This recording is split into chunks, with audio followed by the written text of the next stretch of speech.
Quizás si le dedicáramos un poco más de tiempo, sobre todo todas las cámaras que estáis aquí, las de España, y le dedicarais un poco al juicio que hay de los presos políticos, que es súper injusto, y la gente aquí en España pudiera ver un poco más lo que pasa, en vez de hablar tanto del VAR, pues quizá iríamos mejor como país.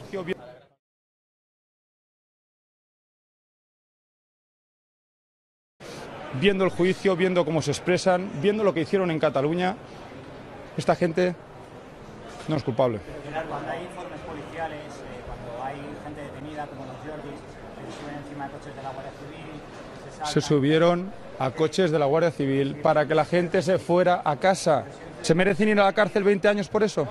Pero yo, viendo lo que vi en Cataluña, y no tiene nada que ver con la independencia, no tiene nada que ver con la independencia, no estamos hablando aquí si Cataluña tiene que ser un Estado independiente o no tiene que serlo. Aquí estamos hablando del futuro de unas personas que lo que hicieron no es para pasar 20 años en la cárcel, ni mucho menos.